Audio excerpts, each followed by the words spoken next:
Alors là dans le multi cook and fry, j'ai préparé un petit gratin pommes de terre, courgettes, oignons, lardons, sans gluten et sans lactose. Et puis on va voir ce que ça donne. Donc ici on a de ce côté toutes les fonctions air fry. Petite précision, quand on est sur les fonctions air fry, on n'a pas l'accès au départ différé.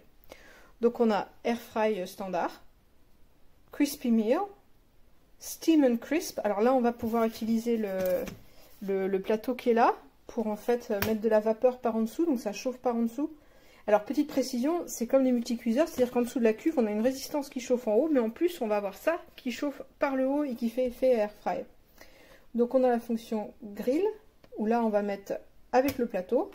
On va avoir la fonction roast bake, que je vais utiliser pour mon gratin. Et on va avoir la fonction déshydrater. Quand on descend un peu plus, on arrive sur les fonctions multi-cook, et là on peut avoir le départ différé.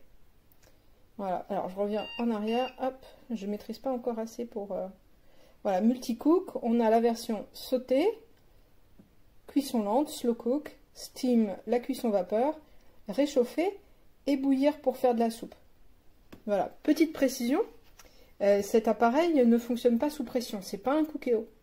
C'est un multicuiseur d'un côté, un peu genre multicuiseur à riz, et air fryer de l'autre, et on peut combiner un petit peu les deux. Voilà, donc moi je pensais avoir le départ différé pour aller faire du sport, et non.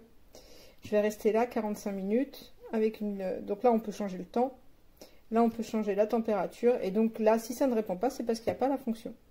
On a la touche Keep Warm, qui va permettre de garder un petit peu au chaud, le temps que tout le monde soit prêt. Et voilà.